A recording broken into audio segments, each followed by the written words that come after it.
నమస్తే, welcome to Suman TV. నేను విష్ణు. ప్రస్తుతంతో పాటు సీనియర్ మార్కెట్ అనలిస్ట్ జీవి సత్యనారాయణ గారు ఉన్నారు. వారితో మాట్లాడదాం. సార్ నమస్తే. సార్ నమస్తే. సార్ సత్యనారాయణ గారు, ఇప్పుడు స్టాక్ మార్కెట్ అంటే పెద్దవాళ్ళు అనేవాళ్ళు ఇన్వెస్ట్మెంట్స్ చేయడానికి, ట్రేడింగ్ చేయడానికి రెగ్యులర్గా మనం అవును దాంట్లో వెళ్తుంటాం కదా.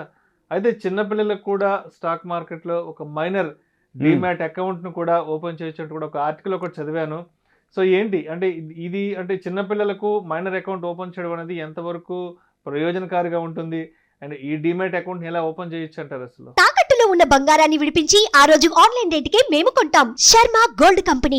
ఓకే, ఇప్పుడు మీరు అన్నట్టు అంతకుముందుకి ఇప్పటికి అవేర్నెస్ ఎక్కువ వచ్చింది, షేర్ మార్కెట్ మీద అవగాహన వచ్చింది.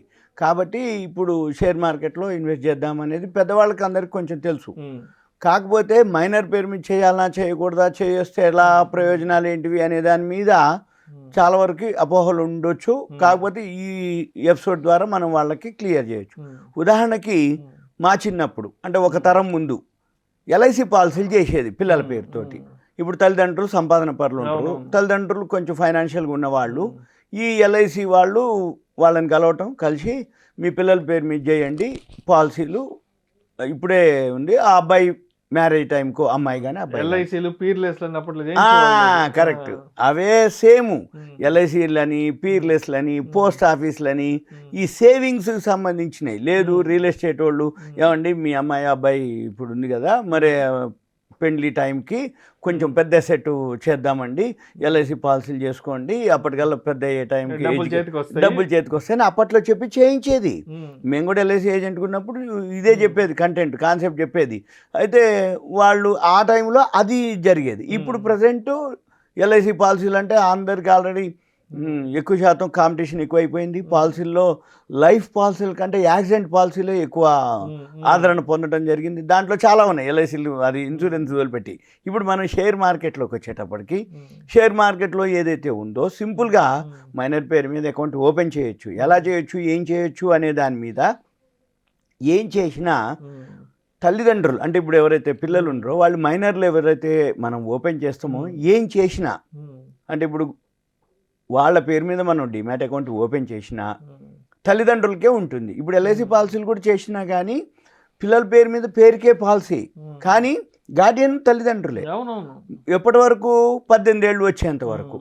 ఏమన్నా అనగానే ఎక్కువ శాతం ఏమన్నా అంటారా, ఏముందిరా అబ్బాయి నువ్వు పిల్ల పేరు మీద చేసినా పిల్లగాడి పేరు మీద చేసినా చివరికి నువ్వే కదా గార్డియను అంటే అవసరమైతే రిడీమ్ చేసుకోవటమో, అవసరమైతే దాన్ని ప్రీమెచ్యూర్ క్లోజ్ చేసుకోవటమో. ఫిక్స్డ్ డిపాజిట్లు కూడా అంతే, సేమ్ పేరుకి ఒక అభిమానం, అబ్బో మా అబ్బాయి పేరు మీద ఉంటుంది, మా అమ్మాయి పేరు మీద ఉంటుంది అనేదే ఒక లెక్క. అకౌంట్ యాక్సెస్ మొత్తం పేరెంట్స్కే ఉంటుంది. రైట్. అయితే 18 years మేజర్ అయిపోయేంత వరకు వీళ్ళ పేరు మీద ఉంటుంది, వీళ్ళ తర్వాత వాళ్ళకి వచ్చేస్తుంది. అయితే మన షేర్ మార్కెట్లో ప్రయోజనాలు ఏమిటి, మన షేర్ మార్కెట్లో ఏంటిదంటే సింపుల్గా ఎప్పుడైతే ఇప్పుడు ఆల్రెడీ బాంబేలో కానీ సెంట్రల్ అంటే ఎక్కువ ఢిల్లీలో కానీ హైలీ ఎడ్యుకేటెడ్ ఎవరైతే ఉన్నారో వాళ్ళు ఎక్కువ శాతం మ్యూచువల్ ఫండ్స్ కానీ షేర్స్లోనే ఎక్కువ ఇన్వెస్ట్ చేయడం జరుగుతుంది. ఎందుకోసం అంటే ప్లాటో ఉంటుంది, ఒకటి ఉంటుంది అంతే తప్ప ఎక్కువ తక్కువ ఎకరాలు కొనటాలు, దాన్ని చూసుకోలేకపోవటాలు, ఇవన్నీ కబ్జాలు అవుతాయి. కాబట్టి రియల్ ఎస్టేటు పెద్ద మొత్తంతో అవసరమైనటువంటిది. ఈ షేర్ మార్కెట్కి అంత అవసరం లేదు. కాబట్టి ఎక్కువ శాతం షేర్ మార్కెట్కి అట్రాక్ట్ అవ్వడానికి మెయిన్ రీజన్ ఒకటి. రెండోది అంతకుముందు షేర్ మార్కెట్ మీద ఇన్ఫర్మేషన్ కానీ, దాని గురించి అవగాహన కానీ, దాని గురించి చెప్పేవాడు కానీ, దాని గురించి రిటర్న్స్ ఇంత వస్తాయి అంత వస్తాయి, ఈ కంపెనీ అంత ఉంది అని వీళ్ళు తెలుసుకోలేకపోవటం కానీ, వీటన్నిటికీ ఒక విధమైన ఈ స్కాముల వల్ల కూడా అప్పట్లో ఒక విధమైన అంత లేదు. అంటే ఇప్పుడు 92 హర్షద్ మెహతా స్కామ్ అని, 96లో బూమ్ అని, 2001 కేతన్ పరేఖ్ స్కామ్ అని, 2009 ఇట్లా సచిన్ కంప్యూటర్, ఇట్లా ఎప్పుడెప్పుడు స్కాములు జరుగుతుంటే షేర్ మార్కెట్ మీద ఒక బ్యాడ్ ఇంప్రెషన్ ఉండేది అప్పుడు.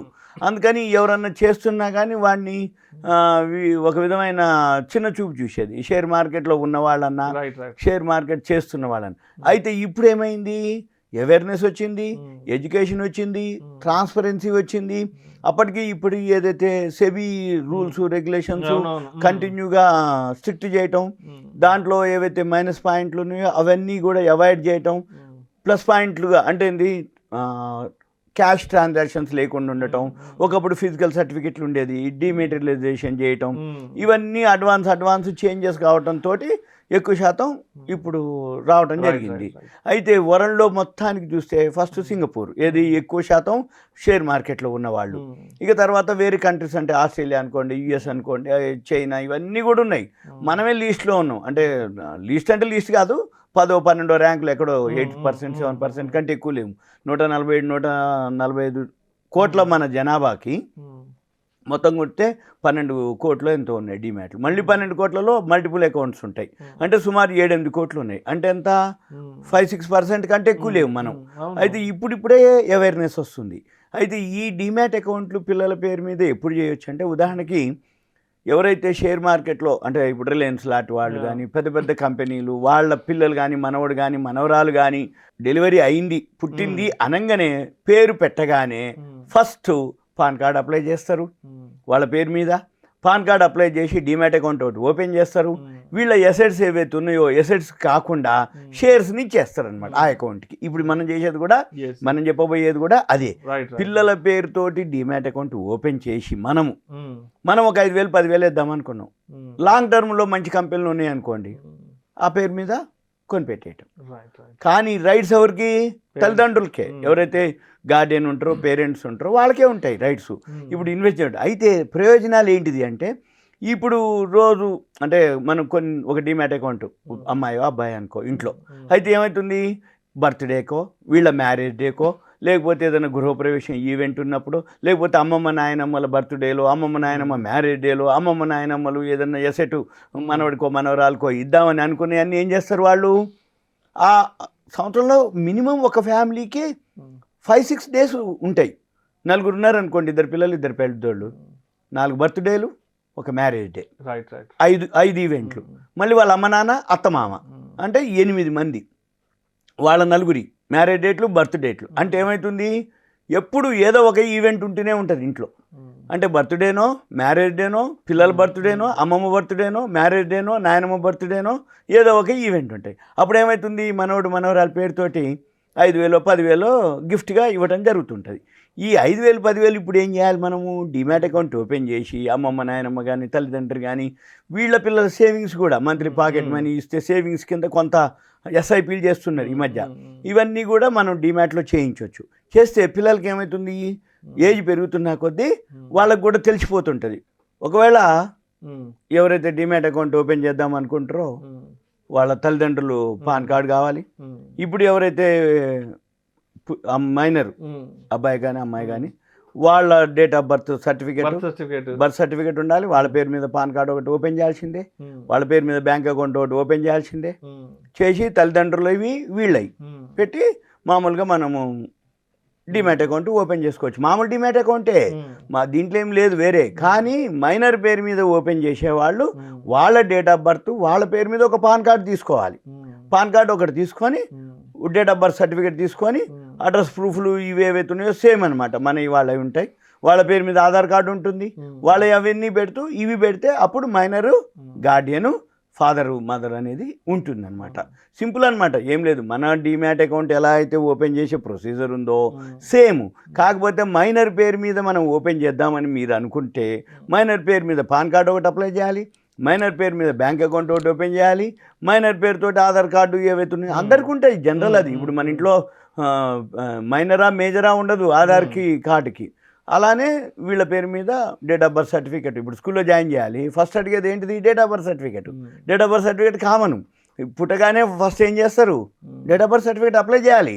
ఎందుకంటే జనన డేటాలోకి రావాలి, హాస్పిటల్ వాళ్ళ ద్వారా ఇస్తారు. అంతే సింపుల్ అనమాట. ఇవన్నీ తీసుకొని ఇవి ప్లస్ ఎవరైతే ఫాదర్ మదర్, మళ్ళీ నామినీ, మళ్ళీ ఎవరైతే అకౌంట్ ఓపెన్ చేస్తారో ఫాదర్ కానీ మదర్ కానీ వాళ్ళ పేరు మీద గార్డియన్ పేరుతోటి, మళ్ళీ నామినీ ఎవరు ఉంటారు, ఫాదర్ ఉంటే మదర్కి నామినీ. వీళ్ళు 18 years వరకు మనం ఉంటుంది. అయితే వీళ్ళు సేవింగ్స్ మాదిరి ఉంటాయి. ఇక ప్రయోజనాలు ఏంటంటే వీళ్ళకి కూడా తెలుస్తుంటుంది, నా పేరు మీద ఇంత వాల్యూ ఉంది, ఇంత ఉంది అనేది తెలుస్తుంది. ఇది సింపుల్గా డిమ్యాట్ అకౌంట్ పిల్లల పేరు. Thank you so much. నమస్తే, థ్యాంక్ యూ.